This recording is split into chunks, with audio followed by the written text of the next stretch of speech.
started your own label, so tell us a little bit about that. Yeah, Cat Money / Young Money Entertainment. I'm a new 19-year-old CEO, so brace yourself, man. It's crazy. Congratulations. And Lil Chuckee, he gonna be the new Lil Wayne. We all know Nicki Minaj. And last but not least, Drake. Nicki and Drake kept the lights on when Wayne went to Rikers Island.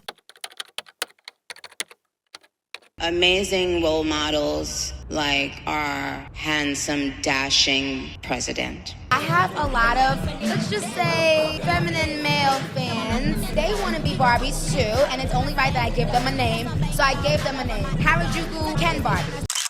Be boys. Amen. Be boys. It's okay. Be boys. It's nothing wrong with being a boy. Lawbreeze and Gentlegrams, Wheezy's Willy Wonka hit factor bewildered with wacky one-hit wonders like Gudda Gudda and Lil Chuckee, and champs who changed the trajectory with smash tracks stacked with plaques packaging the pop stars of the next generation, but also leaving several artists out for starvation. Bet you remember Bedrock for bars about grocery bags, while 15 years later Young Money members are going out sad. Some might need a bag groceries just to cover their grocery tab, while others glazing JD Vance and sending Pinocchio jabs. It's been a mess, but I'm here to unpack it. But first, slide your hand through the like and subscribe buttons like a jacket. I study Rapaholics for a living. All the Young Money is about to perform. That street, Gudda Gudda, what you feeling? I'm talking about what's up. Mwah. There go Drizzy. You about to perform?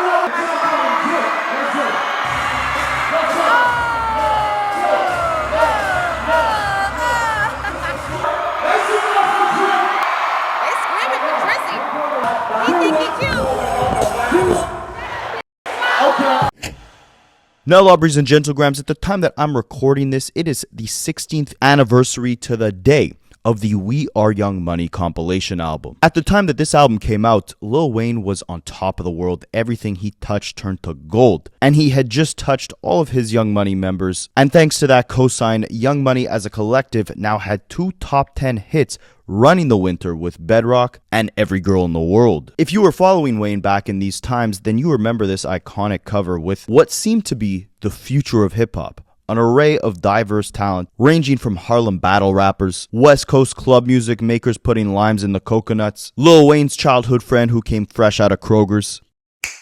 And I got a grocery bag. You had these 2 little kids who were doing their best Lil Wayne impression. Of course, you had the future queen of rap, who had been bringing Adult Swim cartoon character energy to every feature verse that she had been killing over the last year. And speaking of killing features, of course you had the Canadian, fresh out the wheelchair, fresh off the acting set, and not yet into the courtroom, La Brianna Drake. Sometimes I'm perform, sometimes Drake can perform. Nick, Gunna, Streets, or Chuck. Who's the only who get to perform every night? Why he get to Why Connie's walking every away right night now? though? Like, Why is Connie walking I'm away? not performing tonight. Oh, word? Now you not on your cocky shit? I ain't performing tonight, nigga. This was an absolute super team that Wayne assembled, and for the next 16 years, Young Money was something that you knew, your parents probably knew about, your grandparents probably knew about, and your grandchildren probably knew about. But 16 years later, it's absolutely crazy to think that many of the first artists that started with Lil Wayne on that Young Money roster, which obviously we can admit became one of the biggest hip-hop labels of all time, yeah, some of the founding artists on that label have less monthly listeners on Spotify than a drive-thru at McDonald's. Meanwhile, other Young Money members are, well... I have a lot of, let's just say, feminine male fans. They want to be Barbies too, and it's only right that I give them a name. So I gave them a name. Harajuku Ken Barbie. Be boys. Amen. Be boys. It's okay. Be boys. It's nothing wrong with being a boy. It wasn't that I wasn't cool, it was that the kids that were cool, I wasn't on their wavelength, which made me sort of uncool, I guess. You know what I did, man? Fuck, Man, for real, man. I see y'all boys outside when I see y'all, man. For real, man.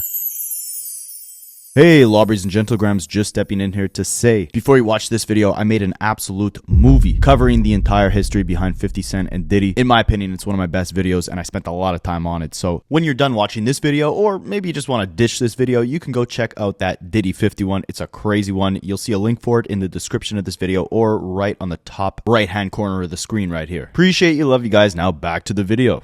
Ultimately, one thing we can all admit is that when they put out that original We Are Young Money album together 16 years ago, the last thing we probably all expected was that this would be the fate of Young Money. And there may not be a larger discrepancy in any artist-owned record label than Young Money, where you have the flagship artists like Drake and Nicki Minaj being some of the highest selling artists in the industry of all time, selling out arenas all across the world, to then 90% of the rest of the Young Money label not being able to sell out a McDonald's drive-thru free concert.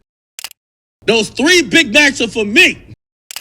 But if you had been following Wayne's prime years very carefully, then you probably remember a lot of these forgotten artists from Young Money. T Streets, Gudda Gudda, Short Dog, Lil Chuckee, Shannel. When was the last time you heard any of these names, if you ever even have? Well, by the end of this video, you'll know exactly what happened to Young Money. From their top artists, I have the utmost respect and admiration for our president. Spicy.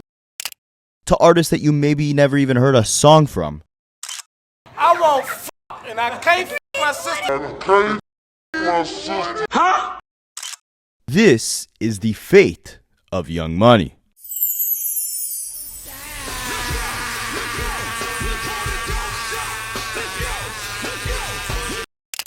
Now, a couple precursors here. I'm going to have tons of people in the comments talking about, oh, you forgot this artist, you forgot that artist. Yes, I know Currency started on Young Money. Yes, I know before he signed to G Unit, Kid was singing about female cops with Lil Wayne while he was on the Young Money imprint. Yes, I know Omarion had a short-lived stint on Young Money. Yes, T-Pain almost signed to Young Money. I think Busta Rhymes might have temporarily been Young Money, or maybe that was Cash Money.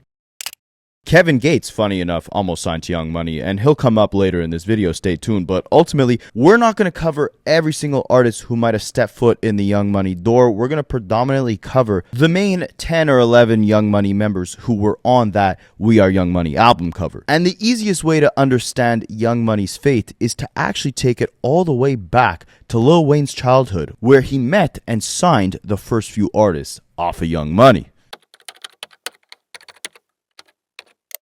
The inception of Young Money can be traced way back to around 2002 or 2003, after Wayne had just dropped his third studio album, 500 Degrees. During an interview in that era, Wayne is asked what Young Money really is, and he emphasized that it was actually the founder of Cash Money, Birdman's idea to have Wayne venture off into mentoring artists of his own. Wayne himself wanted to make his side hustle more into clothing, but Birdman thought it'd be smarter for Wayne to have a whole crop of artists for himself, probably because Birdman knew that he could hand rub his way into a couple dollars of profit off of these artists as well.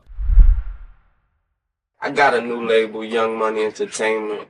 It was Brian Baby Williams, which is my father, and Slim, my other father. That was their idea. They called me to the room one day in Miami and was like, because I had an idea to do clothing. So they was like, nah, hold the clothing. We're going to do some music stuff, man. Get you some rappers. Before Squad Up was a rapper, it was honestly, he started it as a clothing line.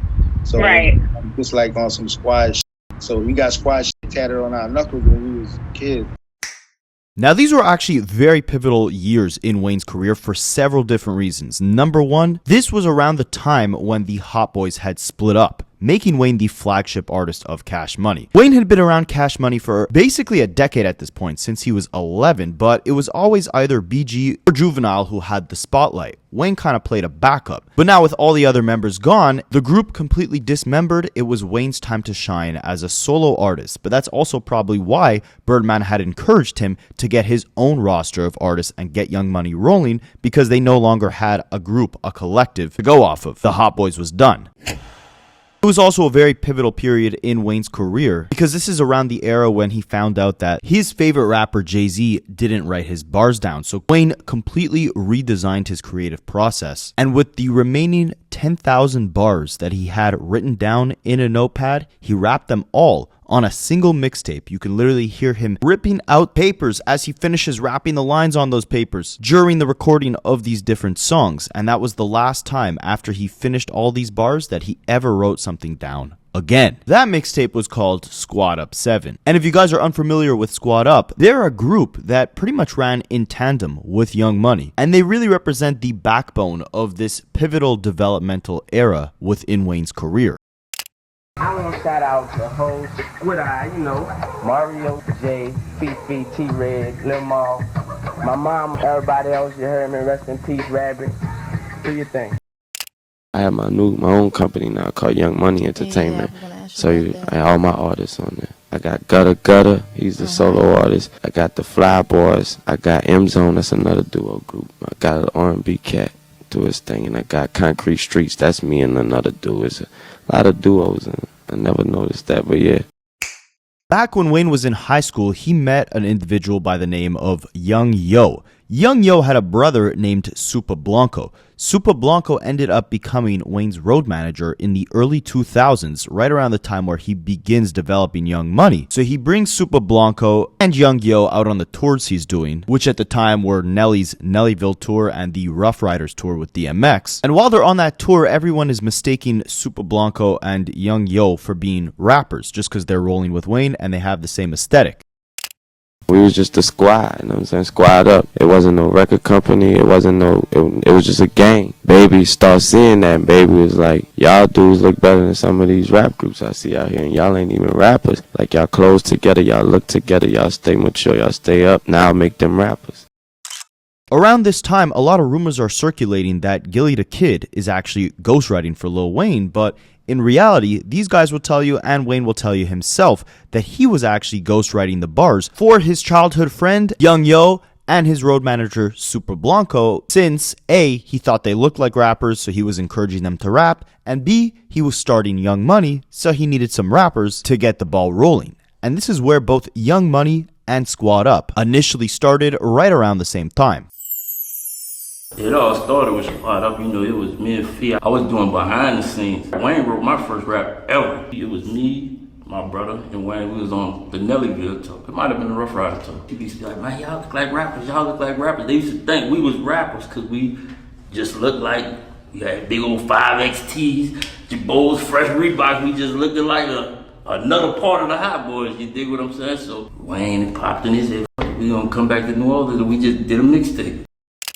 And so me, being talented, I wrote for my little friend that hang around me every day. I was like, I'm gonna write for y'all. I'd rather see y'all do what I do than to just go get anybody off the street. I got me like 2-3 guys that really could rap. Then I start writing for the rest of the cats. You know what I mean? Now you got Squad Up and the history is made.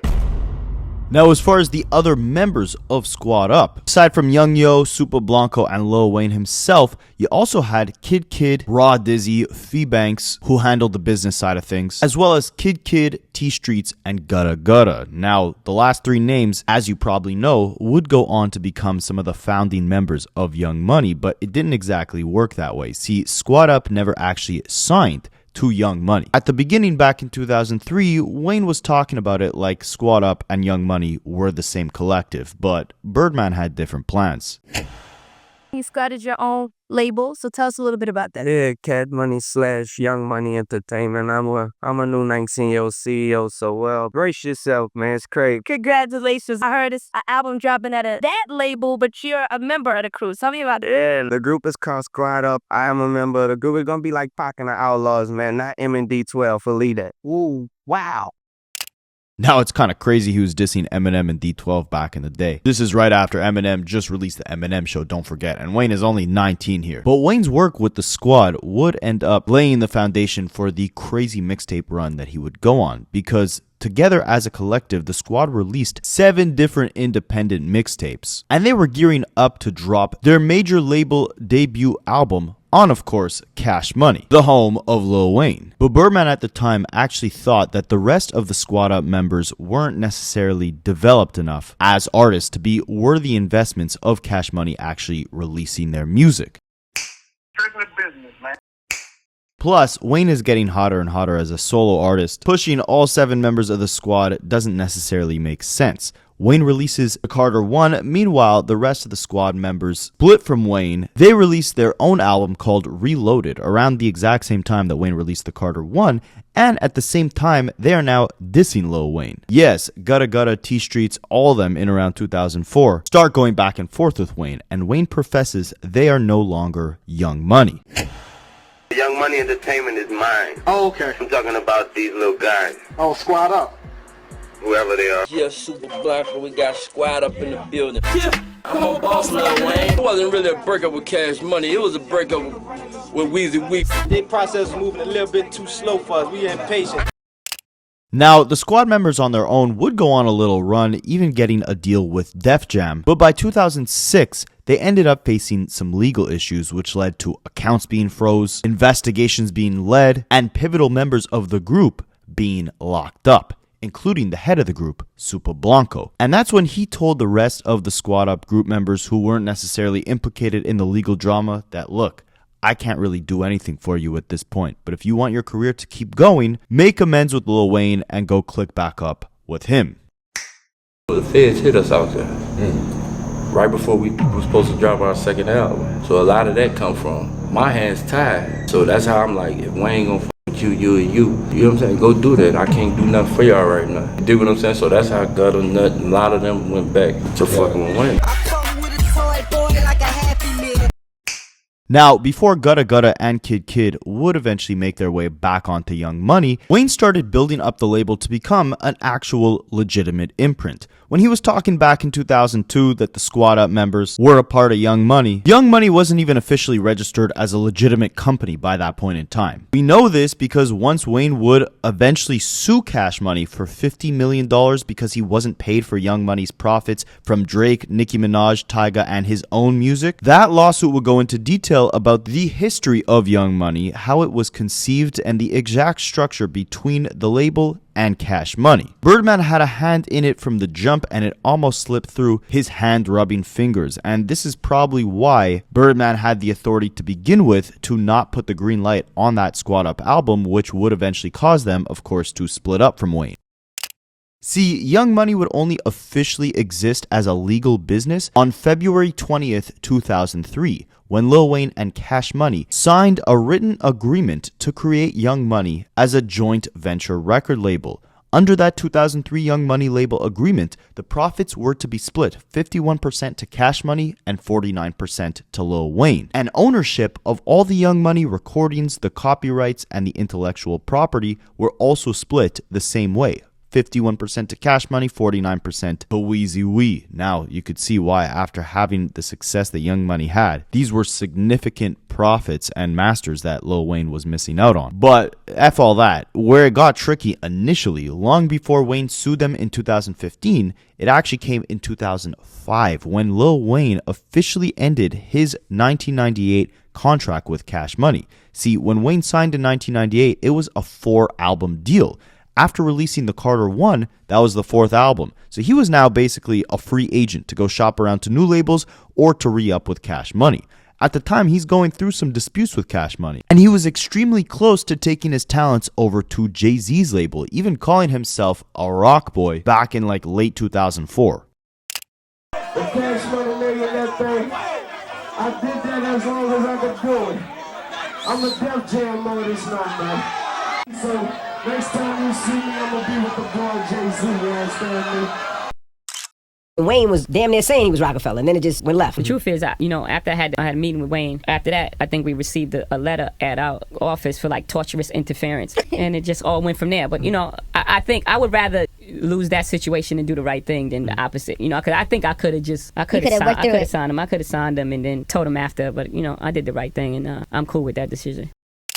Now, as you can see, Birdman obviously put a stop to Wayne going over and signing to Jay-Z. And because of that, Lil Wayne and Cash Money ended up signing a settlement agreement on January 20th, 2005, which was basically Lil Wayne re-upping with the label. That 2005 agreement changed his initial 1998 solo record deal by extending how many albums Wayne still owed Cash Money. And at the same time, it also updated the existing Young Money joint venture agreement between Wayne and Cash Money by extending how long the Young Money label would run and giving Lil Wayne an advance against his future share of Young Money profits. In simple terms, Cash Money was giving Wayne some upfront money to go build Young Money. So from there, Wayne went building, and I guess he had a bad taste in his mouth after the split with the Squad Up members, so he decided to change the direction of Young Money. And initially, back in 2005, the label was supposed to be a strictly R&B label, with the first artist on the roster being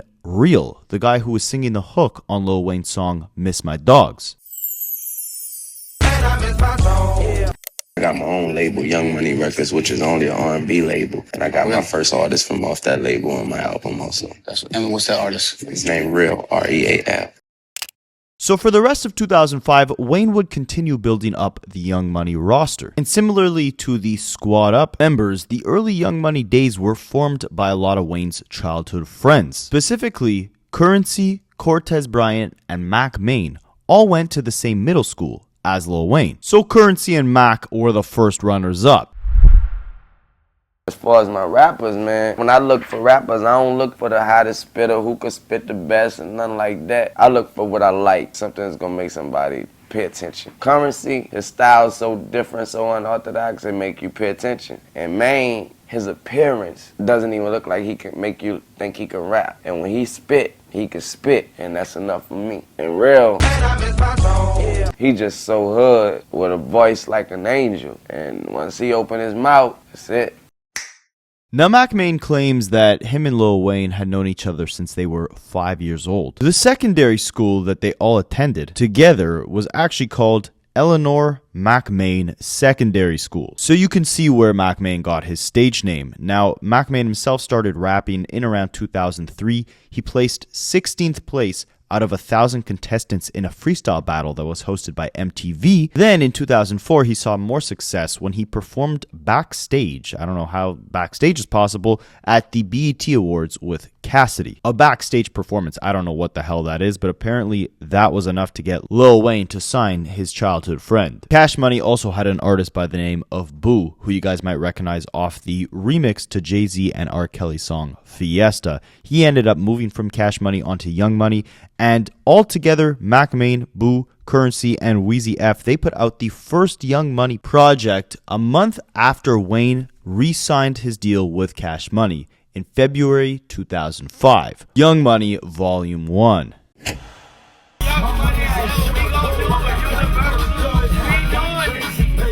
Hospital got a flow so proper, all these girls watching me like soap operas. Drugs, liquor. Now, if you remember this era of Wayne's career, then you know this is truly when he was forming into the greatest rapper alive. And this was an underrated era for Young Money. Of course, you had a near prime Lil Wayne, you had Currency at the top of his game, Mack Maine and Boo were tolerable, but most of all, really, Wayne was gearing up for greatness, on the cusp of releasing projects like Dedication 2 and The Carter 2. Now, ultimately, like I said before, we're going to focus mainly on the core Young Money members who made it onto that We Are Young Money album. Besides, I think the fate of Currency's career deserves a video of its own, so we're not going to go into crazy detail on that. Instead, let's look at all the core Young Money members one by one and check out what happened. Starting off with, of course, Mack Maine, technically the first official Young Money member who was on that We Are Young Money album cover. But Mack didn't stay rapping for too long. He would put out a couple mixtapes in the late 2000s while Wayne was at the top of the game. It seems like they did try to promote him as a real actual artist, because aside from Kid Kid, Mack Maine was the only Young Money member to actually be featured on Lil Wayne's biggest album of all time, The Carter 3 in 2008. Well, technically he was on the remix. He even ended up performing that remix with Lil Wayne on some massive stages like MTV Spring Break and Saturday Night Live.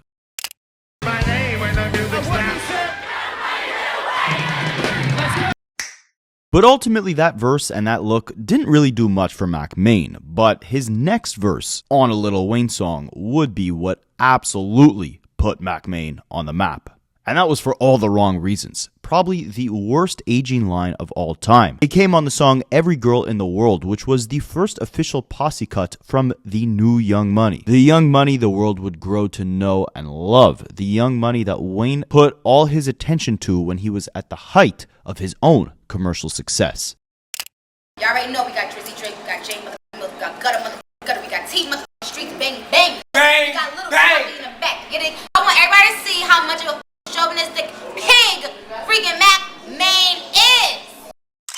See, I remember hearing this Every Girl in the World song in like the 5th grade. It was a leak at the time, and it was floating around the internet as just a Lil Wayne song featuring a bunch of random acts. And that's pretty much what I got out of it at the time, right? It was Lil Wayne on the hook and the first verse, and then you had Jae Millz, Gudda Gudda, a Drake in the beginning of 2009 before So Far Gone. You could pretty much consider him a random at that point in time. And then on the tail end of the song, you had a guy who started rapping about his desire to smash Miley Cyrus when she reaches legal age in 3 years from the time of that song's release. And the craziest part is they all got together at the 2009 BET Awards. I think Drake was in a wheelchair because he tore his ACL or something. But anyways, they were all performing this song with, at the time, Lil Wayne's daughter and her friends who couldn't be more than like 11 or 12 years old. You got Mack Maine hitting falsettos about putting a time clock on Miley Cyrus, and all of them singing about effing every girl in the world. And instead of getting backup dancers or anything, no, they chose to bring Lil Wayne's 10-year-old daughter and all of her friends on stage. It's probably A minor. Spicy. So ultimately, that one Miley Cyrus line was the epitome of Mack Maine's rapping career, but he actually elevated a lot beyond what others would become within the Young Money camp. And that's because in that same year that he was talking about investing in Miley Cyrus's future, Lil Wayne was investing in Mack Maine's future by making him the president of Young Money, which essentially meant that instead of focusing on his own development as an artist, Mack Maine was now in charge of running the day-to-day operations for the entirety of the Young Money camp, making sure these artists are getting their singles out, helping them develop their projects, helping them develop their buzz, bringing new talent into the label, making sure it's a well-oiled machine on a day-to-day basis, right? That was his job essentially. Managing and developing the artists that exist on the label and signing new talent. And you could tell pretty much right after Mack Maine got the role of president of Young Money that even he knew all potential of him releasing an album of his own was pretty much gone. Even though he was one of the first artists officially actually signed to the label, even though he arguably garnered the most buzz on the entire label at this point aside from Drake, Nicki, and Tyga because of that Miley Cyrus bar, when Mack Maine himself was actually asked when his many fans can expect an album from him, you could tell at that point his priorities were on the business. He said, "Whenever the momentum's right, I'll drop my album. With me being in office, it's whenever I feel it's right. I'm going to see how this mixtape does, and if the momentum's there, then it might be early. Wayne is supposed to drop in February around Valentine's Day, so I don't want to be around that time. I'm going to let that drop, run with some more momentum after that, and then bam, probably come out with an album after that." Now, what's really interesting is that with Mack Maine being a president, being an executive of the label, he's obviously overseeing a lot of the actual music that Young Money releases, right? Possibly even acting as an A&R, someone who's in the studio working with the artist, giving feedback on the different music they're recording. And whatever his role actually was as president of Young Money, somehow that led to him allegedly having writing credits on some massive songs, which kind of makes no sense to me. Let me know what you guys think here. Somehow he's credited as a writer on Lil Wayne's song How to Love and his song No Worries. But even weirder than that is he's credited as a writer on Meek Mill's song So Sophisticated and his biggest song ever, Dreams and Nightmares. Yeah, Mack Maine is credited as a writer on that song. I actually bought that Dreams and Nightmares CD. It's somewhere stashed in the basement of my parents' house. So whenever I make my way back there, I'm going to find that CD, go through the booklet, find the freaking writing credits, because back in the day on CDs, you had all the writing credits. And I'm going to confirm for myself that Meek Mill literally printed on his CD that Mack Maine helped write Dreams and Nightmares. I mean, that's what it says on Genius for now, regardless. I just don't see a world where Mack Maine has the lyrical abilities to pen something as both heartfelt and cinematic as a song like Dreams and Nightmares. Something's not adding up. But aside from that, Mack Maine did continue to occasionally release some music of his own. His career as an actual artist didn't come with too many accomplishments, but he was the only Young Money artist aside from Tyga, Nicki, and Drake to actually have a song that he's credited on hit the Billboard Hot 100, and that would be Tap Out with Future, Nicki, Birdman, and Lil Wayne. He's also one of the many Young Money artists who have actually been on a song with Kendrick Lamar. Yeah, you might be surprised to know that back in 2012, Mack Maine, Birdman, Ace Hood, and Kendrick Lamar teamed up for the song B-Boys. It's actually a pretty good song. And of course, as Mack Maine never really built up the momentum that was needed to put out an official album, he ended up fizzling out of rapping altogether. And as Young Money as an entity fizzled out, no artist really reaching big success after Drake, Nicki, and Tyga, Mack Maine actually stepped out of his Young Money presidential role as well. He did try to usher in the new generation of Young Money, which it's like you gotta feel old knowing there's a whole new generation of Young Money. What's poppin'? Y'all know what it is. Your boy Mack Maine, Young Money. My youngins just killed it, you heard me? We got Yaj in the building. Drizzy P. What's poppin'? Jay Jones, Mellow Racks, Euro Prop, stand up. Now we on I-95 with balls, baby. You know what I'm saying? Young Money forever. That was in 2021. A lot of these guys didn't really take off. So, I mean, at this point, with no real active artists dropping singles consistently or albums, what role is the president of the company doing if the company itself is not even doing anything? So, in around 2023, Mack Maine stepped away from Young Money on the music side and stepped in to the sports division of Young Money, which has actually been going very well for them. Ironically, Mack Maine announced his job transition when he was taking the brunt of the backlash for the horrible quality of the Carter 6. Everyone was bashing him on Twitter, like, how did you let Lil Wayne release this? And he had to let the world know, like, hey guys, regardless of what you think of the album, don't blame me because I'm not the president anymore. I handle the sports, not the music. This is what he tweeted out. When we make decisions, you know, like Taz isn't around no more, you know, like in Mack isn't a part of the Young Money music side, but he's a part of the sports side. These are tough decisions to make. Tough decisions to make.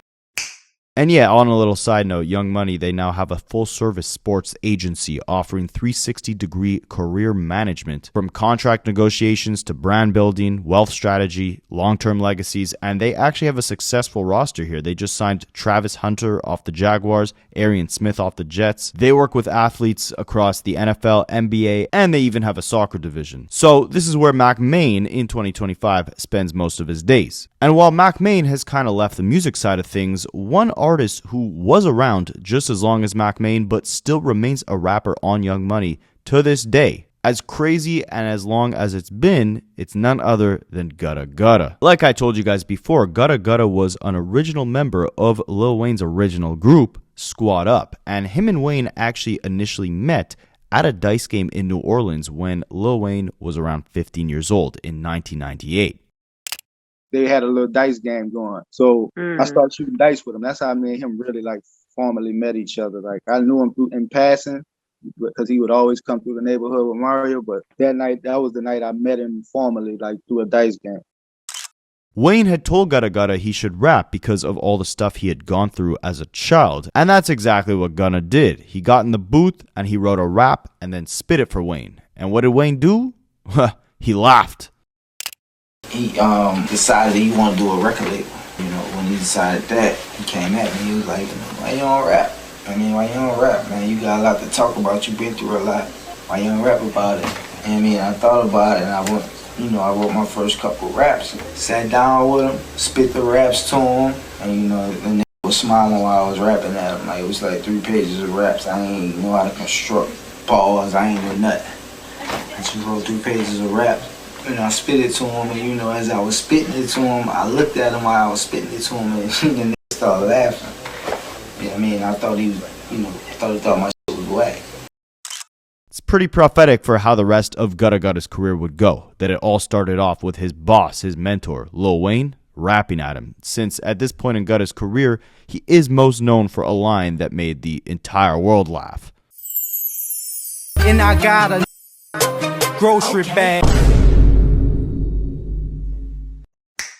But before bagging grocery bags, he was bagging bars with the Squad Up members. Like we discussed before, Gudda even ended up dissing Lil Wayne when Squad Up split up from Weezy. But when the squad got caught up in legal issues, that's when T Streets and Gudda Gudda came back around in about 2007. It was around that point that you'd start seeing Gudda Gudda emerge on a lot of classic mixtape cuts from Lil Wayne in the years leading up to Young Money's massive explosion. He was actually up there for one of my favorite Young Money collaborators with Wayne because for some reason he brought out the best in Lil Wayne on those mixtape cuts. Songs like Demolition, the dedication freestyles, Throw It Off, Gun Walk. Gudda was never the best rapper, but him and Wayne's collabs were always fire. And Gudda Gudda was one of the most heavily appeared artists on the We Are Young Money album, that big Young Money album. He was on the two main singles, Every Girl and of course Bedrock. And you'd see Gudda Gudda all across different Lil Wayne and Young Money projects in the future. Gudda had a real work ethic. Of all the Young Money members, he probably released the most amount of actual material throughout the 2010s. Tons of mixtapes. He even got his chain snatched at a performance in, I believe, 2013.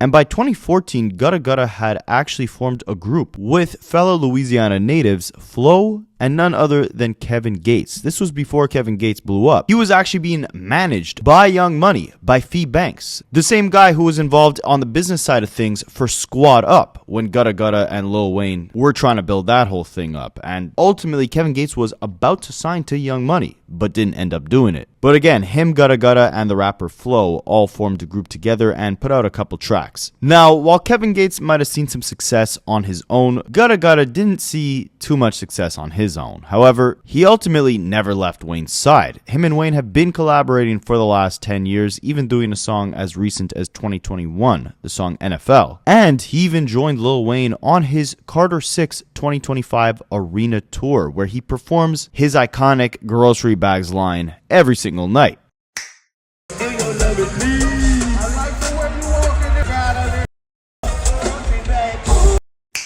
Now, it's interesting with Gudda Gudda because ultimately he has been around Young Money for arguably the longest period of time, but even with all the talent around him, Nicki, Drake, Tyga, Lil Wayne himself, he couldn't quite catch enough of a buzz to get himself a debut album. And ultimately, when Gudda was asked in an interview if he could go back and change anything throughout his career, he did specifically say that he wishes early on he took rapping more seriously. And if he did, he might have been a bigger star today and never gotten overshadowed. And this definitely makes sense because Gudda Gudda, again, has had almost 20 years of opportunity standing right beside Wayne to make it big on some sort of level on his own. And while this original Squad Up member who had been with Wayne since 1998 is still around in 2025, the same may not be said for the other Squad Up member who turned Young Money artist, T Streets. We got T Streets, bang, bang. Bang, bang.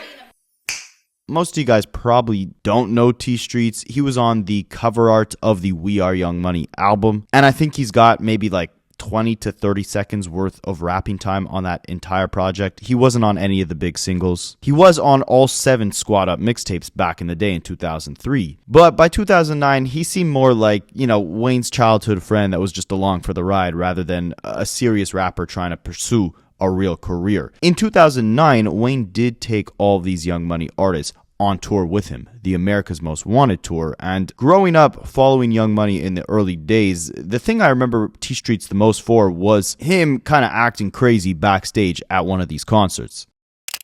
T Streets don't play that brother shit. No, I want straight up. I want and I can't my sister, so I ain't your brother. Word.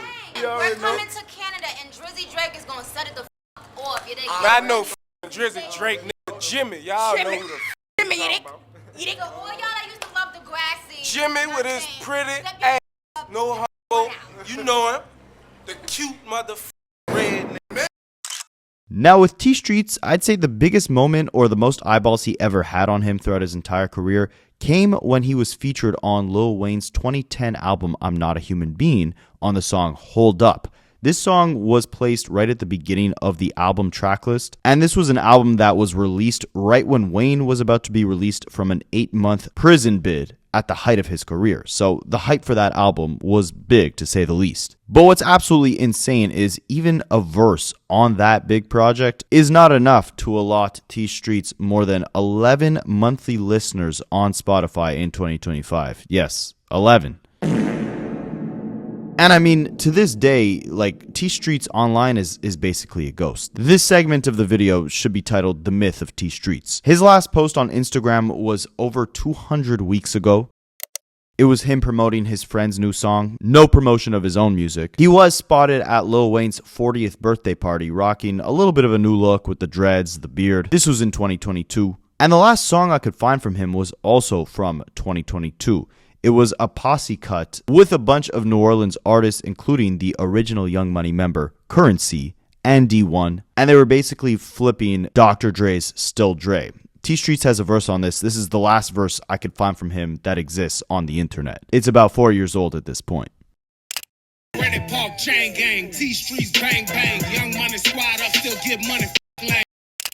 Now, when I went digging in the deep corners of the tagged photos on T Streets' Instagram, I was able to find a couple other pictures of him. Here he is spotted with Birdman in 2023. And in September of this year, him and some of the original Squad Up members were actually getting honored at the Hope Fest, which I think took place in New Orleans. And even as recently as November of this year, the videographer of some sort of music video posted that T Streets was a feature on this new song that was dropping soon, and this was the guy that was filming the music video for that song. But I looked up the song, I looked up the artist that was supposed to be releasing the song, couldn't find any of it. So again, this is really like a myth. Like, it's straight up hard to find this guy, and the whole point of being an artist is to make yourself as visible as possible, right? Like, you're trying to fight for people's attention. Imagine how lucky this guy is. I'm like donating my attention, and I still can't find him. And that might be for good reason. Ultimately, I don't think music right now is T Streets' main goal. He kind of says that in some sort of FaceTime call he was having with someone that someone else was recording for whatever reason. I mean, he says, you know, he's doing music here and there, but it doesn't seem like he's doing it full time at this point, obviously.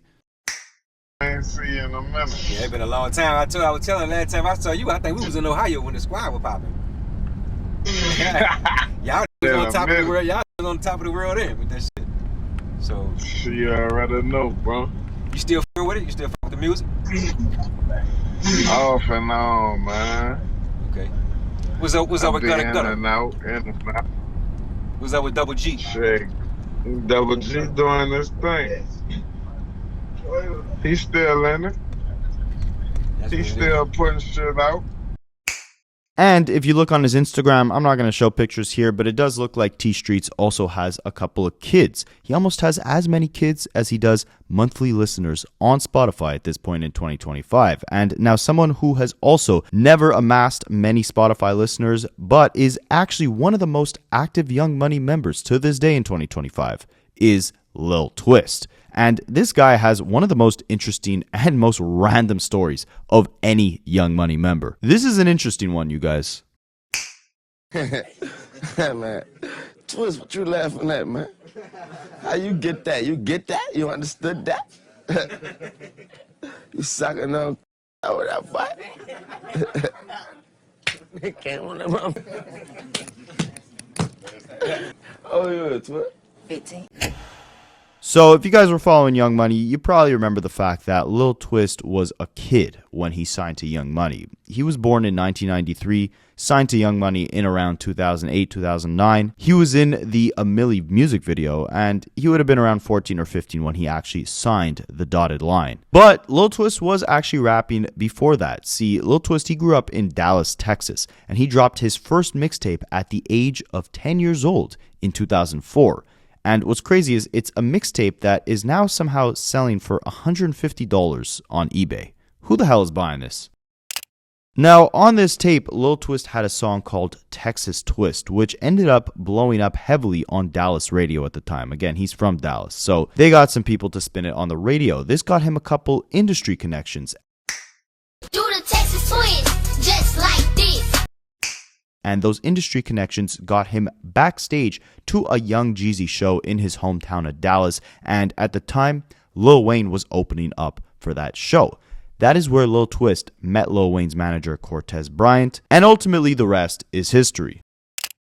Wayne came and had a show. He was opening up, Lil Wayne was opening up for Young Jeezy a long time ago on the Street Dreams tour. And I had a song in Dallas when I was 10 years old called The Texas Twist that was like #1, and I had recognition in the city from that. So they were giving me backstage passes. So I met Wayne's manager Cortez on the Street Dreams tour. That day, they gave me his number. I would call them every day and they never answered. Following year, Lil Wayne had a show in Tyler, Texas, an hour away from Dallas. And my little brother Zay called me and told me that Wayne was performing, and the promoter said we could perform. My mom drove me an hour down there. As soon as I got there, I ended up seeing the guy I met the year before, which was Cortez, coming off of Wayne's bus, and I ran up to Tez asking him if he remembered me and stuff. Tez walked me himself to the stage, played my music, I killed it, and they wanted to sign me when I got off stage.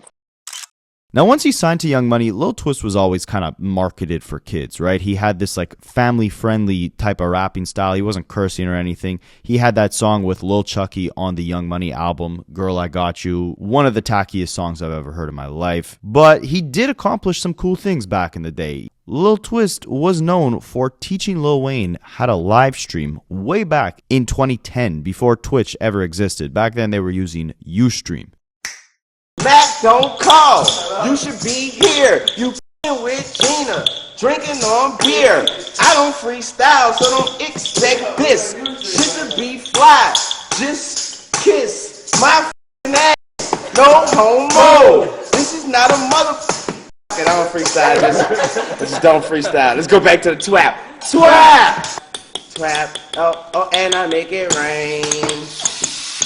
And I make it rain.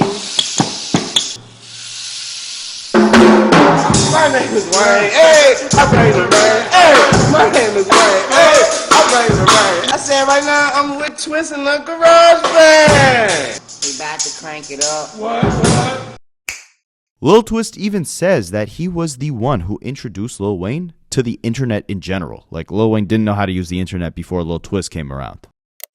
I introduced Lil Wayne to the internet, even to Twitter. First, he was ripping and raving about, I'm never going to get a Twitter, that's so dumb. The next couple of months or so, he's like, yo, little bro, set me up a Twitter. Hey, and he calls me, what's your password to Ustream? And he just go on my Ustream by himself. I'm responsible.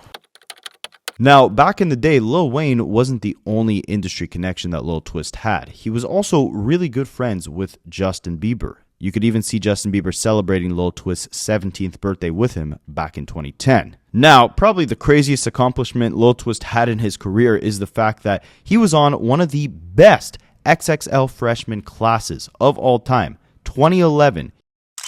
He shared the cover with Kendrick Lamar, Meek Mill, Mac Miller, Big Crit, YG, Yellow Wolf, Sahida Prince, Lil B, Fred the Godson, and Diggy Simmons. There's like, what, 2 weak names on this list, including Lil Twist? That's like a home run for XXL. Nowadays, you're lucky to find one decent artist off the entire cover. Back then, it was like hitting a home run each year. It was too easy. And correct me if I'm wrong in the comments, but I think funny enough, Lil Twist was the only Young Money artist ever to ever make an appearance on an XXL freshman cover. Just an interesting little tidbit. Now, as his career progressed, Lil Twist should have been on the Disney Channel and not the XXL cover, because maybe they would have kept him out of trouble a little bit better if he wasn't under Wayne's supervision. I mean, he was friends with Justin Bieber. You would think that would lead to some massive collaborations for Lil Twist. No, it led to some catastrophic collaborations with the cops. Ultimately, both Lil Twist and Bieber were getting into trouble with drugs, with, just misbehaving, bad juvenile teenage behavior. But it's a little worse and more amplified because you have this massive spotlight on you because you're a celebrity. And especially with Justin Bieber,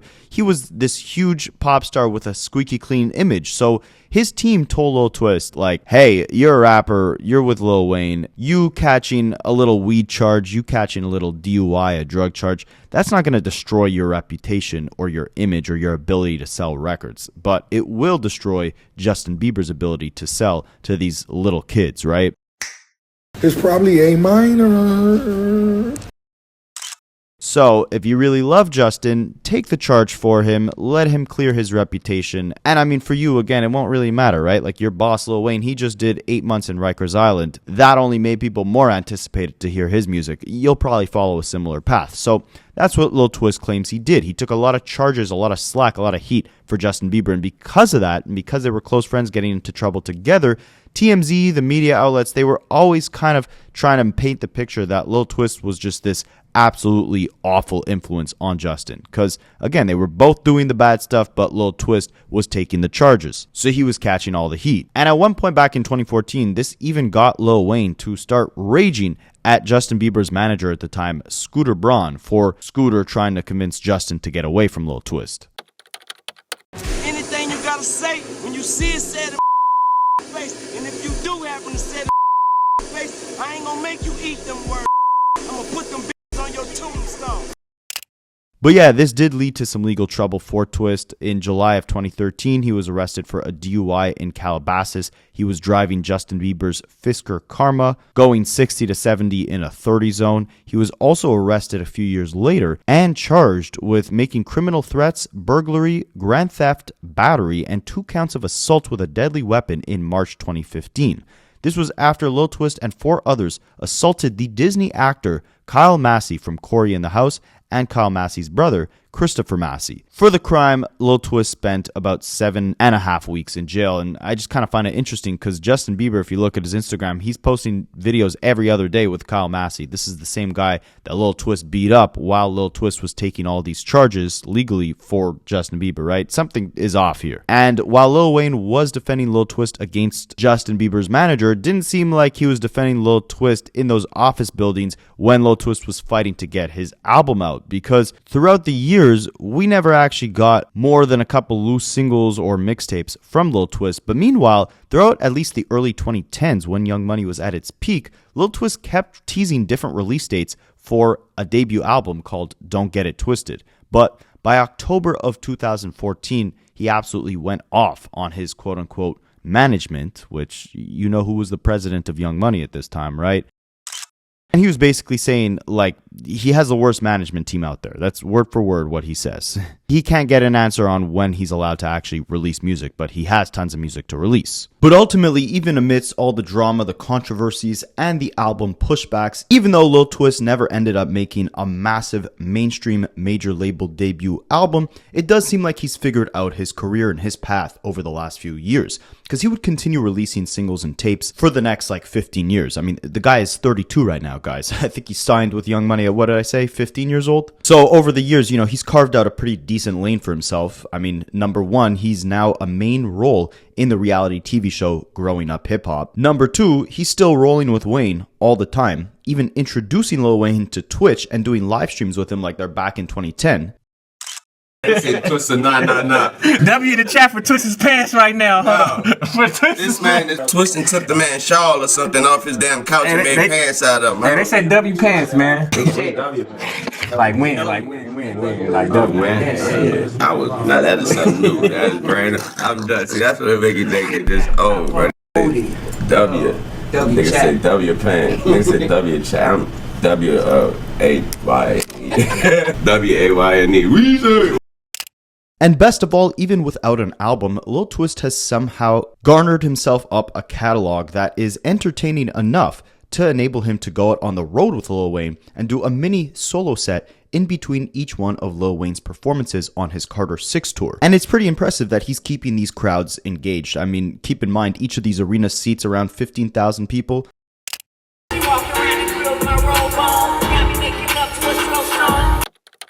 For Twist to be performing in all these venues, it's not too shabby for an artist who only has 40,000 monthly listeners on Spotify. And speaking of not too shabby, Lil Twist's music and his rapping abilities in 2025 are actually not too bad at all. I gotta admit, he's got a couple bangers that he released this year. Hoes all over. I got in Minnesota, in North Dakota. I got in Tallahassee, in Nova Scotia. This is my grand gesture, apply pressure. I'm drilling these like Black and Decker. I walking anywhere extra. The problem is Lil Twist kind of just copies Lil Wayne's sound, right? Never carved out a real lane of his own, but I guess this formula's working, right? He was able to put out 3 projects in 2025, so if he keeps up the output, maybe something will eventually stick on a larger level than Lil Twist has ever seen before. Now, Lil Twist wasn't the only Young Money artist who got signed before they could legally drive a car. In fact, he wasn't even the youngest or the first minor on the label. That lovely award went to Lil Chuckee, who was just 13 years old when Lil Wayne signed him back in 2008. But Lil Chuckee was actually around Wayne years before that, back when Currency was still the main artist on the label in like 2006. I was over there when it was Young Money days, but you know the YMCMB just came like a couple years ago. He write his own raps. You heard this shit? No, bro. But my daughter's a real fan, bro. My daughter's a fan. Anytime my daughter's a fan, that mean you got stardom. She's a fan. I can say his name. She go, oh, like Chuckee. Like Chuckee. Like, I don't find that little nigga in ATL. He like, hey, be rapping, dancing. He do it all. He the next little Bow Wow, bro. He won't be down with the team. He call me every man, put him down there. And Lil Chuckee, he gonna be the new Lil Wayne. Gotta get it, and when I finish, be the first kid that ever did it. Lil Wayne had initially met Lil Chuckee at a music video shoot when Lil Chuckee was 9 years old. See, back in the day when Lil Chuckee was just an infant, he was trying to make it in the music industry as either a backup dancer or a rapper. What I find so insane is somehow somebody way back in 2006 posted a clip on YouTube of Lil Chuckee dancing on the Ellen DeGeneres show. I mean, think of how random this is. This is before he signed to Young Money. Already it's random enough that somehow Lil Chuckee ended up on the Ellen show, but what's even more random is someone decided to record this with a freaking camcorder as they were watching Ellen DeGeneres on TV, and they decided to upload this video back in 2006 to YouTube. Way before everyone was just uploading any random thing onto YouTube. Like, the amount of things that had to align in this world for someone to decide to record Lil Chuckee dancing on Ellen DeGeneres when he was like 10 years old and uploading it onto YouTube 20 years ago. I don't know why this whole thing blows my mind. I was watching this video and they were in it and I was like, we have to, first of all, book Monica and these two guys have to come on the show. They're amazing. You give me some too. It's going to be valuable too, all right? Yes, I'm going to give you some. All right, good. You can maybe give me that watch. I don't know what that is.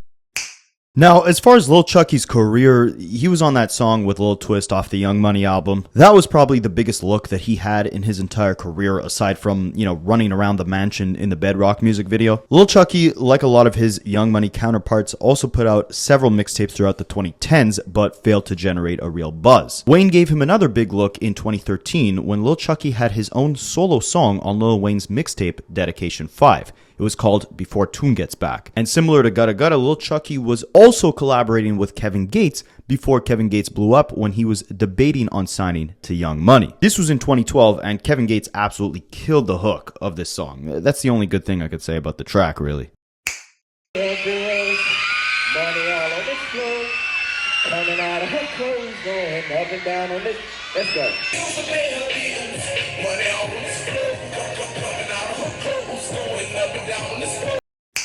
And I think the biggest problem of Lil Chuckee's career is that really from the beginning he was just marketed as like a mini Lil Wayne clone. Even more than Lil Twist. This guy was set up to basically replace Lil Wayne once he got older. The problem was, even though he kind of sounded like Wayne, even though he kind of looked like Wayne, he rapped nowhere near to as good as Lil Wayne. And ultimately his time with Lil Wayne logically came to an end in November of 2014 when he got on Sway in the Morning to announce that he has an upcoming mixtape coming out called Overdue, since it was long overdue that he had a project even released in the first place, and it was then that he announced that he left Young Money on good terms, essentially saying that he's got some history to make. Young Money, are you still an artist there, or are you going on your own path now? Nah, I got my clearance. We good. You got your clearance. Had to handle business. No feelings can get caught up into nothing. What's going on? Why? Because at the end of the day, it's grown men in here. I wish you the best. Yeah. We handle business. I got my release paper. Shout out to Cash Money. It's 100. Shout out to Tune. Shout out to Stun. That's on 100. Man, Slim. Everybody. And I got history to make. And as far as where Lil Chuckee's at right now, he's 30 years old. You feel old yet? At the time of this recording, he's got a total of 3,500 monthly listeners on Spotify, which I'm impressed. I thought it'd be lower, to be honest. I mean, from what I could see, I don't think the guy's released a project since like 2018, and he hasn't released an actual song since 2021. The thing is, these guys, Lil Twist, Lil Chuckee, like, they studied Lil Wayne before the game did, right? Like, and then you gotta think 5 years later, you had Young Thug, Lil Uzi, Lil Baby, all these guys who took so much from the inherent artistic DNA that was Lil Wayne. These guys, Lil Twist, Lil Chuckee, they were doing that years before Young Thug even came around, but they just didn't properly execute it. They couldn't really separate themselves from Wayne, but at this point, with a large portion of the game sounding like Wayne, it'd be the perfect time for these guys to come in and try to adopt some new flows that kind of sound more modern, right? Lil Chuckee's most recent song from 2021 doesn't sound half bad. And he also posted in 2020 a trailer to a vlog where he was basically just saying that it's Young Money forever. Young Money and family. Drake is doing good, Nicki is doing good, Tyga is doing good, Wayne will forever do good. He put me on, he put me in the position. YM, I'm forever YM.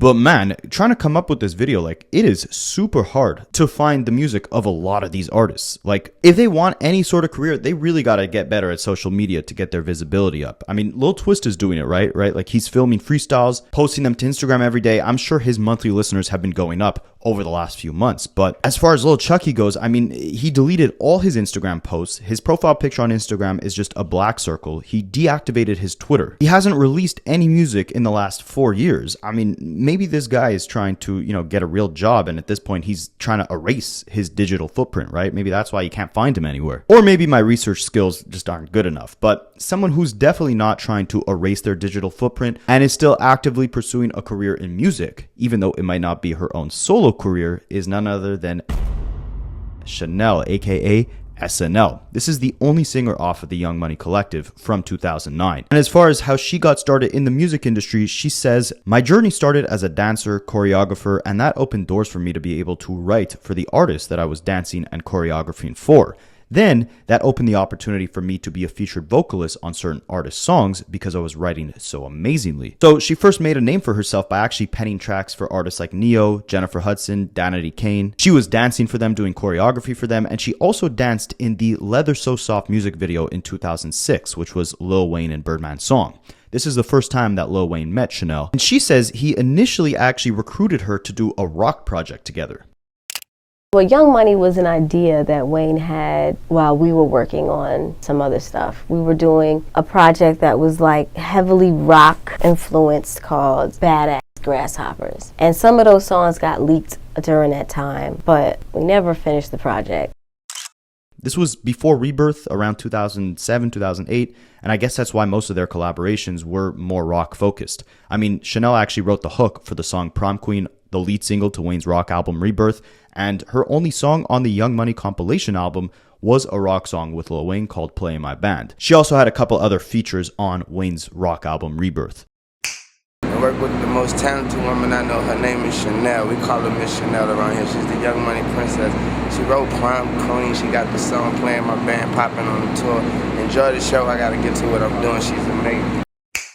Now, Shannel is one of the ones I'm actually kind of most surprised didn't blow up, simply because, I mean, she was a pretty decent songwriter, and she had a pretty extensive catalog of working with some very established writers and artists in the game even before she came to Young Money. And once she got with Young Money, her lane wasn't really saturated, right? There was no other female or just person in general singing off of the record label except for Drake, but he was kind of doing both. You could say Young Money put all their investment into Nicki Minaj, but again, Shannel was a way different artist than Nicki. And one of her first singles off the label, in my opinion, sounded like it should have been a huge hit. It was actually featuring Drake and Lil Wayne. It was called So Good. Released in around 2011, this had all the makings of a hit. I don't know how it wasn't. But I'm assuming because this song ended up flopping, that was the main reason why Young Money, Cash Money never put real money behind Shannel to actually get her project out.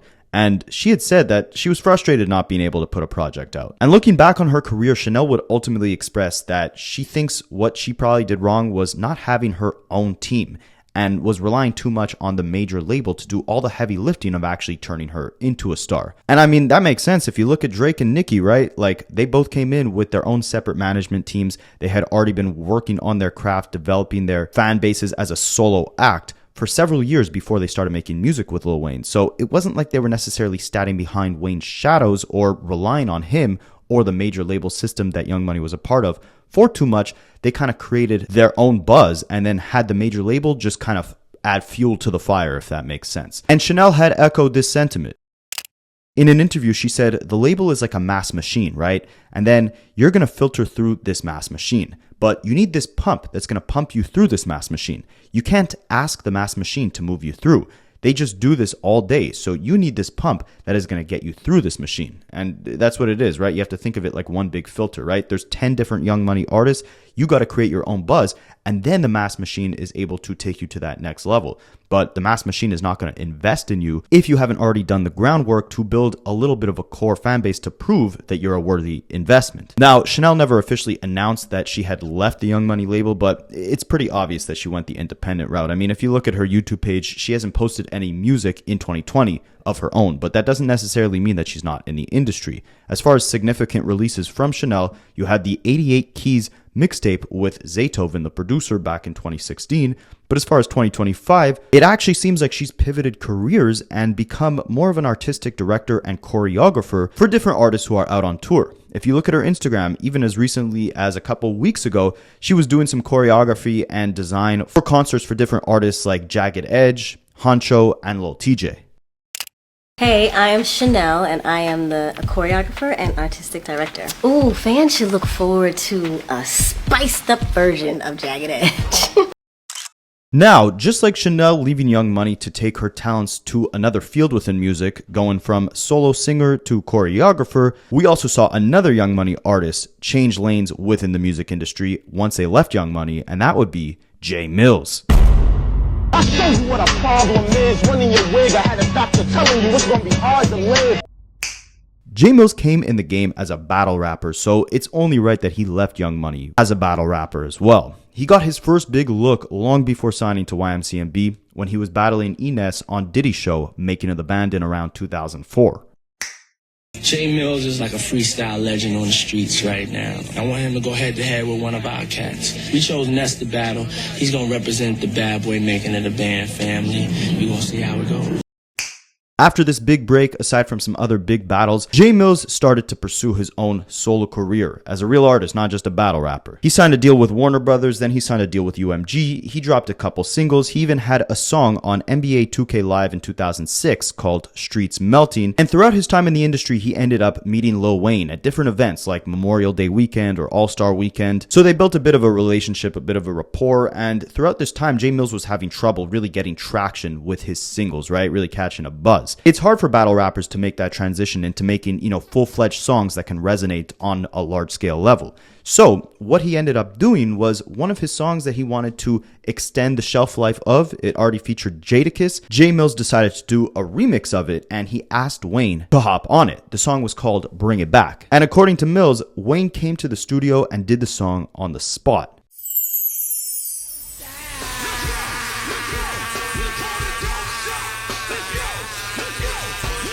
Now, ultimately, Lil Wayne not charging Jae Millz for this verse made Jae Millz realize that Wayne really does respect him as an artist. Shortly after this, he ends up parting ways with UMG, going fully independent, not having a lot of money, having to go back to live in the hood. And around this time, he has a song called Holla at a Player, and he's just trying to call anyone he could, anyone he knows in the music industry, to help him kind of get off his feet. So he makes another call to Lil Wayne to see if he can get a second verse from Wayne, but this time he didn't have that label budget. He couldn't afford to pay for the verse. And funny enough, this is in 2007 at the height of Wayne's career, Wayne did this verse also for free. Now, once Wayne did 2 free verses for Jae Millz, he realized, all right, this is a good dude to have by your side. And this is when he decided it might be a good idea to join the Young Money camp. So he called Lil Wayne up, told him his situation, and immediately the next day, Wayne flew Jae Millz out to sign to Young Money. Millz says he started affiliating with Wayne heavily in the first week of 2008. And Millz was definitely trying to seize that opportunity. Just like Gudda Gudda, he was working heavy and collaborated very heavily with Lil Wayne. I mean, it was him and Gudda Gudda that were featured the most on that We Are Young Money album, more than any other artist from the label. And as far as Millz' success, I don't think it was necessarily due to a lack of technical skill or work ethic. I think it's because at the time, Young Money had this very cartoony sounding production. Obviously, Wayne and some other artists on the label were using heavy auto-tune, and their rapping style was kind of like, they got it from Big Sean, right? That whole, super duper flow, where you're doing these wacky punchlines like, I got her, grocery bags, or kick her out like a soccer team. I don't think any of these aspects of Young Money's kind of aesthetic at the time really fit Jae Millz as an artist, but he decided to try to conform to that style. And in my opinion, it didn't really fit at all. See, like Drake, Nicki, and Tyga, they were successful because after that Young Money album, they ended up forming their own style, and that's ultimately what they found success with. When you think Drake, Nicki, and Tyga, you don't think about Bedrock or that Young Money album, because they did so much more after that to separate themselves from the box of Young Money. Jae Millz, in my opinion, kind of did the opposite. Like, he had one of the most unique backgrounds and talents of any of the artists on the roster when he first came in, but once he was actually, you know, an official Young Money member in 2009, 2010, it sounded like he was trying to adopt the overall sound that Young Money was going for more than developing the skills, the unique skill set that he already had. And Millz talks about, you know, realizing that things, you know, were changing, to say the least, by 2012, when obviously at this point Drake and Nicki, they're out of here, right? And this is when Drake does the famous Club Paradise tour. You guys probably know that tour for when Kendrick Lamar first met Drake. Yeah, well, it was that tour that Drake brought out pretty much the entire industry. Every up-and-comer that was on their way to become the next big thing was on that Club Paradise tour, from A$AP Rocky, Meek Mills, 2 Chainz, Kendrick himself, J. Cole, Waka Flocka Flame, and a lot more. And at the time, Jae Millz was saying that he was looking at Gudda Gudda, right? And they were both kind of confused why Drake brought all these up-and-comers on this tour, but forgot to even give them the invite. Nicki and Drake kept the lights on when Wayne went to Rikers Island. All right, now we touring. All right, well, how do we do the tours now? Oh, he's not going out with us. He's going out on his own. Or she's doing her own tour. I remember Drake did Club Paradise. What were you hot about? I love Drake, but I was hot because I was thinking something was going to go a certain way. Like, did you think you were supposed to be on the tour? Yes. That was basically everybody that was doing the same thing that we were doing at that time that wasn't with Young Money.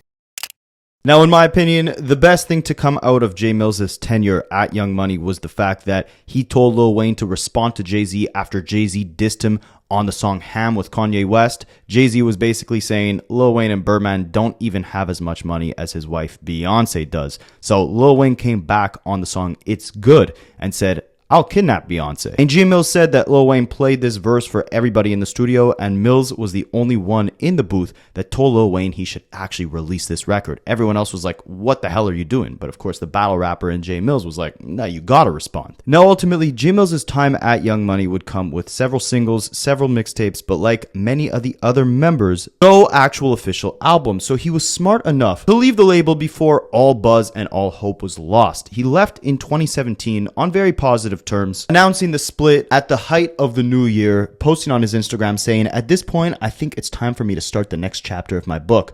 I appreciate these last 8 years of my career and my life, and no matter what, it can't be erased. Shout out to every Young Money artist and every employee. Y'all know it's love forever. It's just time for me to go. I wish everyone nothing but the best. Love. And I thought Jae Millz would be great as an actual podcaster. He has a really entertaining interview with Bootleg Kev and with Math Hoffa. And I mean, with the amount of guys doing podcasts these days, Jae Millz could easily take their cake. But aside from that, he's also made a massive resurgence in the battle rap scene. I mean, he was going crazy in 2025, taking on both battle rappers DNA and Goods at the same time, dropping diss track after diss track, Kendrick Lamar style. And someone even pointed out in the comments on one of his videos, Millz is looking like Kendrick, DNA looking like Drake, and Goods sitting back and scared like J. Cole. Okay, I got it now. And I think Goods was actually one of the first rappers Jae Millz ever battled, so it's ironic that now he's having this, big resurgence in his career by taking aim at him, but I'm happy to see Jae Millz winning and going back to his roots as a battle rapper where it all started. And one artist off Young Money who I think could have easily also been a battle rapper is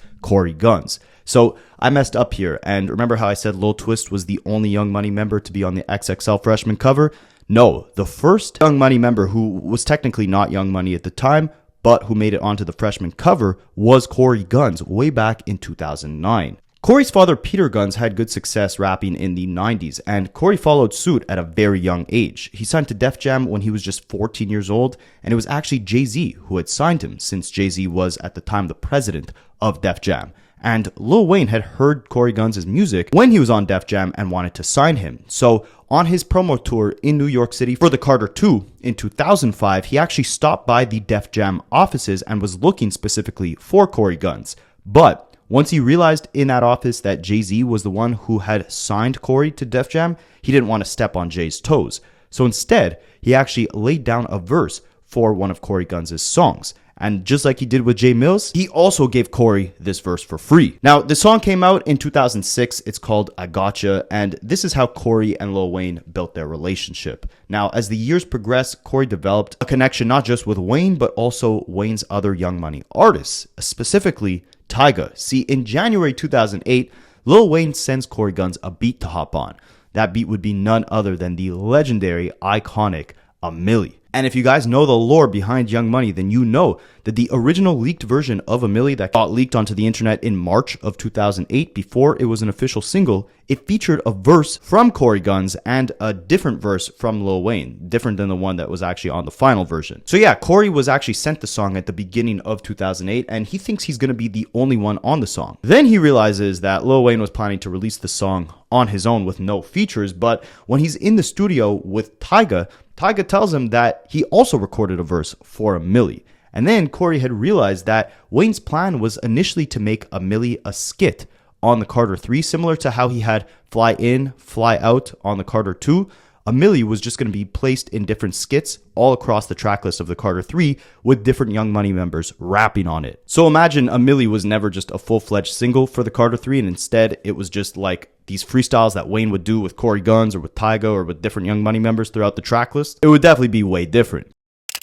I'm gonna keep it 100. They sent the record. I spoken to Wayne prior to that, prior to the whole record. He told me that he had something for me or whatever, plans or whatever, and that he was gonna send me something. Say around like the 7th of January, I got the joint, and I wrote the verse or whatever. I'm thinking that that it's me, like that I'm on the record. I meet up with Tyga or whatever. That's my boy. Me and him speak about the record, and he plays me his version. He had a verse to the record. Since then, like, I can't even be mad because his version was the only version used, you know what I'm saying? And whatever happened just came about, and not all of us who were supposed to be on it didn't make it. But now, even though Cory Gunz wouldn't make it onto the final A Milli version, Lil Wayne would make sure he got on the next version of A Milli, which was 6 Foot 7 Foot. And of course, Cory Gunz absolutely smoked this song. Now, Cory Gunz didn't actually sign to Young Money like most of the other artists did in 2009, so he wasn't on the cover or the track list of that Young Money album. He signed the dotted line in 2010. And while most of these artists, I could give you guys a reason as to why their careers, I think, didn't work out, with Cory Gunz, I simply don't understand where things went wrong. I mean, he definitely had the skill. His sound was unique enough where he could have found an interesting lane for himself. Like, he didn't necessarily have to be an albums artist. This was during the blog era, right? He could have just been dominating the mixtape circuit and getting a couple commercial looks just simply by standing next to Lil Wayne, right? But if you look at how many actual mixtapes Cory released from 2005 to 2009 before he made it onto Young Money versus once he actually got signed to Young Money in 2010, I mean, the output dropped drastically once he actually made it on to the Young Money label, which is kind of weird, right? You'd think that Cory would start putting out a lot more music once he actually got this massive look standing next to Wayne, but no, it was the opposite. Like, he barely put anything out, so how do you expect to build a buzz, especially when you're on a massive single like 6 Foot 7 Foot? I mean, Jae Millz didn't have that opportunity, Gudda Gudda didn't, even Tyga at the time. None of these guys had that same look that Cory Gunz had, but for some reason, he just barely put out any music. And it's probably the same case like with what Gudda Gudda said, right? Like, looking back, they realized, crap, like, when I had this big opportunity, I probably should have been working a lot harder to strengthen my craft and build up my fan base, right? When he had that 6 Foot 7 Foot look, that would have been the smart thing to do. And he's probably realized that now because Cory Gunz's output has actually seen an uptick over the last few years. And at this point, he tells Beanie Siegel in a podcast that he's still doing music and he also wants to tap into other avenues like film, fitness, and a lot more. But while Cory Gunz didn't take advantage of the opportunity when Young Money was at their peak, someone who most definitely did was Tyga. See, Tyga was initially signed to the group The Fall Out Boys on their record label Bat Squad Records, and he did an album while he was signed to their label back in 2008, which ironically makes him the first Young Money artist before Drake and Nicki Minaj to actually have a song chart on the Billboard Hot 100 as a solo act. Now, he knew Wayne by the point that he actually put out this album, but he wasn't signed to Wayne yet. And how he met Lil Wayne was back at the 2007 VMA Awards, where the Fall Out Boys, the group that Tyga was signed to, was supposed to do a performance with both Kanye West and Lil Wayne. But Kanye West wasn't able to make it, so the Fall Out Boys asked if Tyga, their artist, wanted to replace him, essentially. So Tyga was on stage performing with the Fall Out Boys and Lil Wayne. That's where he gave Wayne his contact, and Tyga says he was calling Wayne every single day from there. A couple months later, Wayne ends up flying him out to Atlanta, and on the first day that Tyga is rolling with Lil Wayne, he watches Wayne record his A Milli verse in the studio. So again, according to Cory Gunz' story, that was in January 2008. So this must have been at the beginning of 2008 where Tyga officially starts rolling with Lil Wayne. And we know he was there with Lil Wayne in the middle of 2008 because he was in the Got Money music video. Now, Tyga had a lot of success throughout his career. We don't need to go into too much detail about it. You guys probably already know he caught fire with DJ Mustard very early on. Both of them really helping out each other, right? This was Mustard's first massive mainstream look when they had the top 10 hit Rack City back in 2011. And Tyga went on a pretty decent run, selling about like 50,000 copies in the first week with 2 different albums.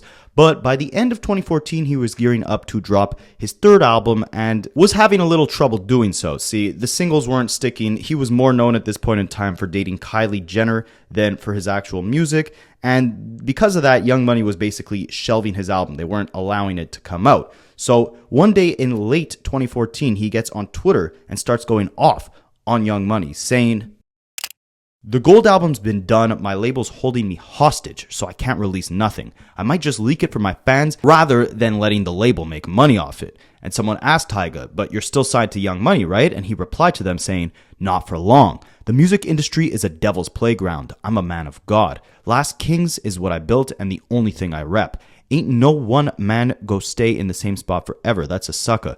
I'm a hustler, so I took the little bit of what he gave me and doubled up." Now, Mack Maine, the now president of Young Money, replied to Tyga on Twitter saying, "Don't forget putting limes in the coconuts. What you rep didn't make you or build you." This is obviously in reference to the first major hit that Tyga had before he signed to Young Money, Limes in the Coconuts. And Tyga replied to Mack Maine saying, "It's about growth, not maintaining."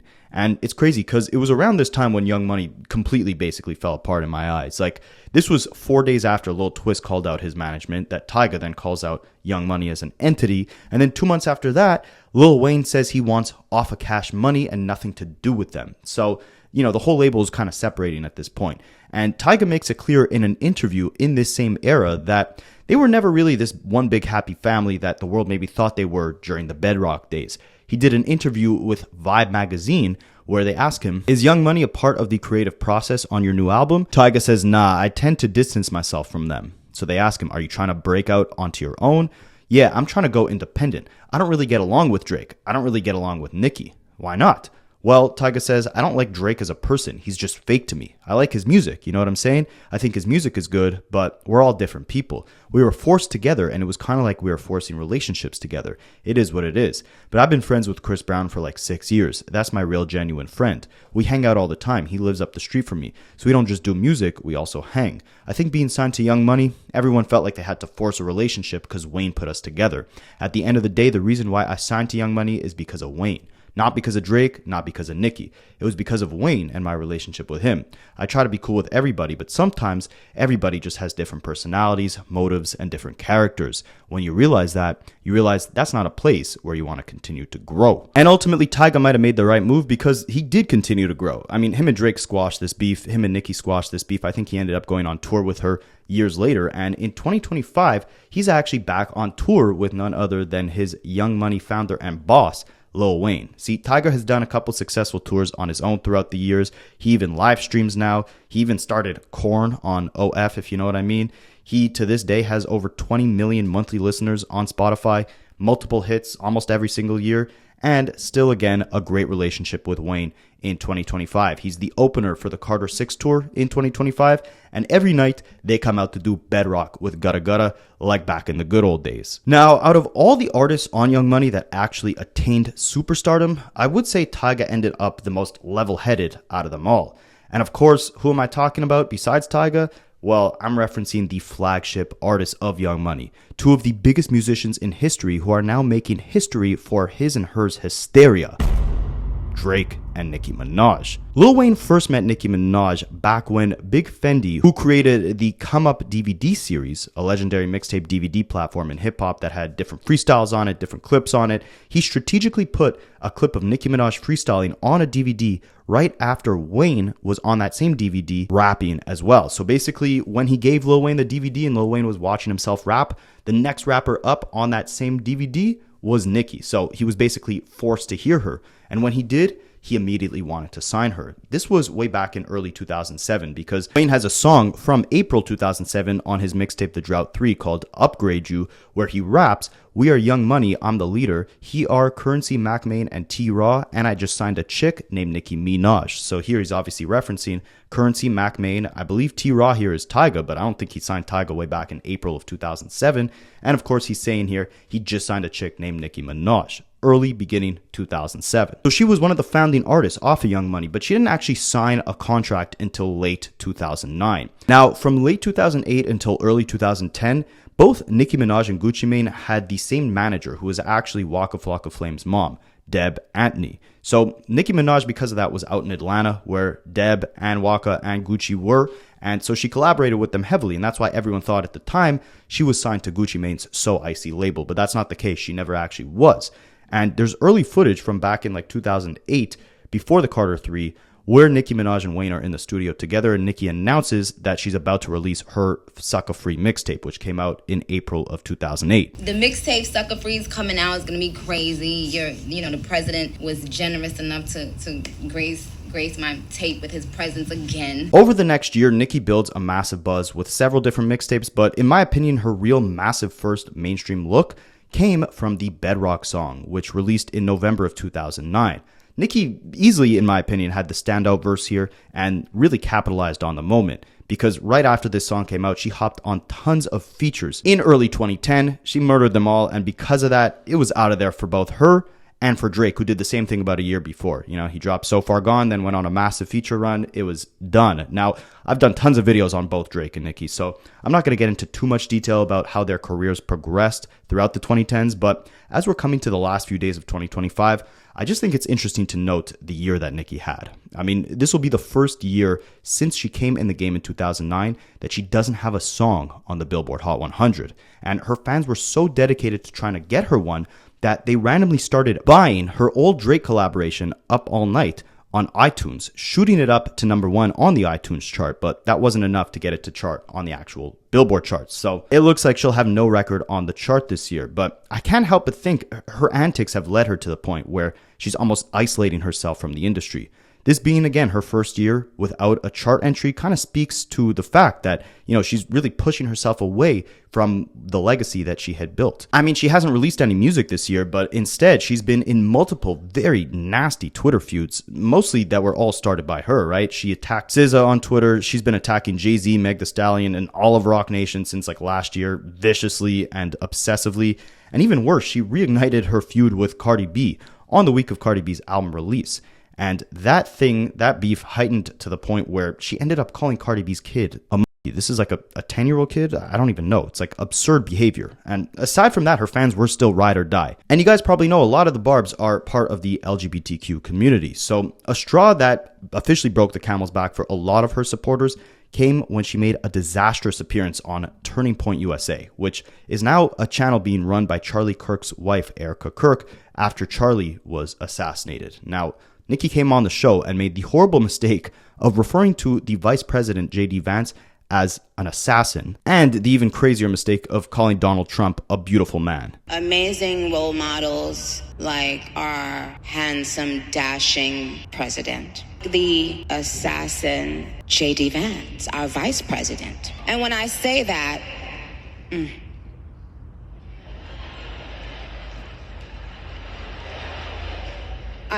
trust me, there's nothing new under the sun that I have not heard. She also highly disappointed a large portion of her fan base by making this interesting comment, to say the least, while she was on the show. Be boys. Amen. Be boys. It's okay. Be boys. It's nothing wrong with being a boy.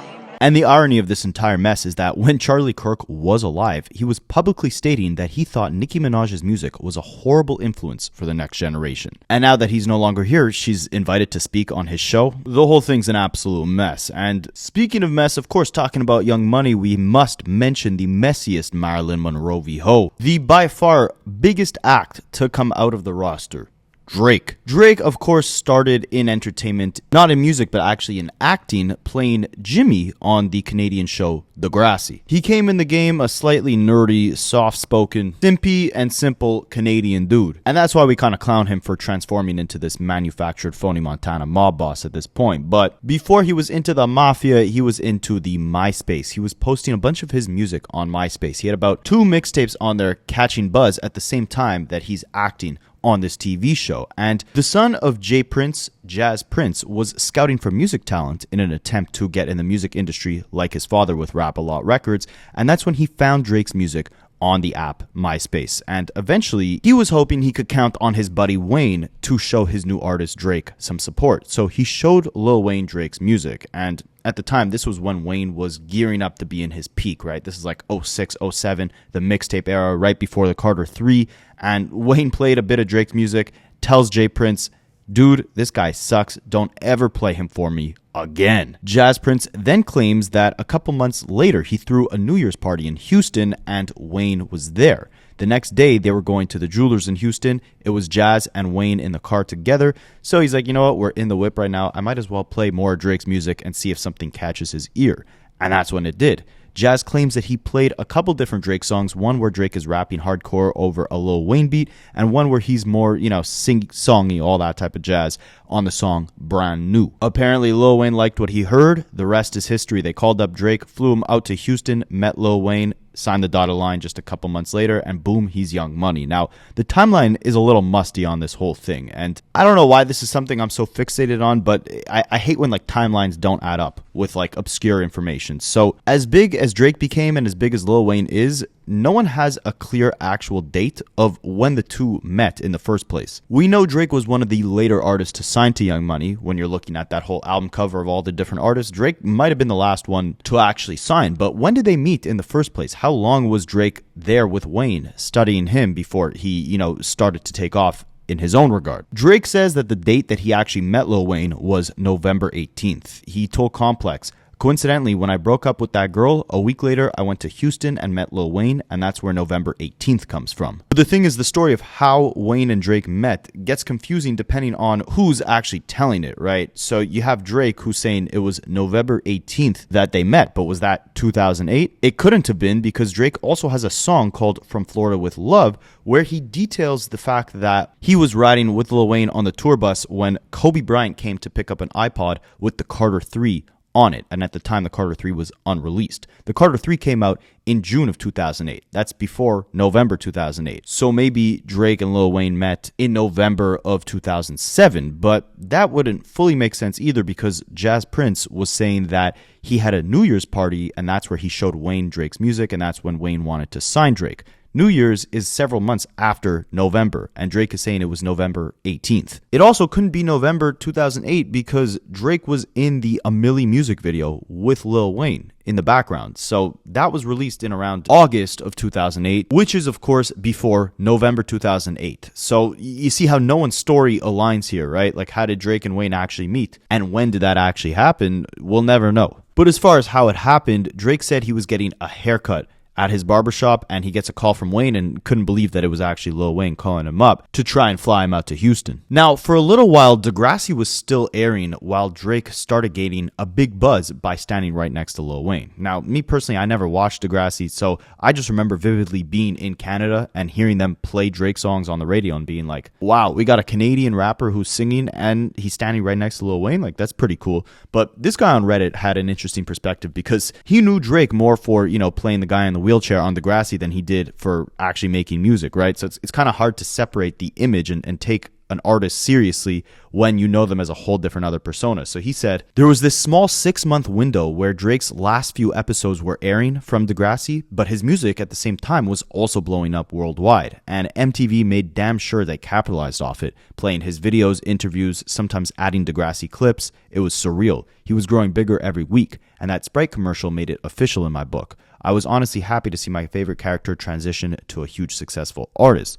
But I was still calling him Jimmy up until the Nothing Was the Same era. And you guys know what happens next, right? But as far as where Drake is at right now, I think we'll save that for 2026. I'm giving LaBrianna a break until then. That's my New Year's gift to him. I think we spoke on him enough this year. All I'll say is this. After losing a rap battle so catastrophically that he had to take a diss track to court, the pressure has never been higher for Drake to cement the legacy he's desired all along, to be respected amongst the greats. Will that happen? Only time will tell. And as far as Lil Wayne, I mean, yeah, his career is not necessarily in the best place. It's in a considerably much different place than it was when we first got that Young Money album. I mean, from temper tantrums over the Super Bowl snub to the dud of an album that was the Carter 6. To think that when Wayne just got off the Carter 3, he started building this massive Young Money empire, goes in to usher all these superstars into the game, and now almost 20 years later, after he releases the Carter 6, he's kind of doing the same thing, which I gotta respect him for. See, Young Money has a whole new roster of artists today, and while you might not love them or even know who the hell they are, Wayne hasn't skipped a beat since 2009 with the original Young Money members. What do I mean by that? Well, way back then, when no one knew Drake, Nicki, Tyga, Jae Millz, or Gudda Gudda, back then, Lil Wayne brought them all on tour and let each of them do a mini performance of a song or two to show the world who they were. Sometimes I'm perform, sometimes Drake can perform. Nick, Gunna, Streets, or Chuck. Who's the only who get to perform every night? Why he get to perform every night though? Like, I'm not performing tonight. Oh, word? Now you not on your cocky shit? I ain't performing tonight, nigga. And now in 2025, Wayne is doing the exact same thing, lending his massive platform and stage to his brand new crop of Young Money artists to introduce themselves to this world. So ultimately, it's dope to see the consistency. It's dope to see the support that Wayne has always had for his artists. It's great to see the success that some of them were able to attain. And it's interesting to look at the directions that all of them took. While they might not all be as united or celebrated today as they were when they all started back in 2009, one thing's for sure, it's been a hell of a run that you can't deny. So let me know what you guys think, and I'll catch you in the next one. I study Rapaholics for a living.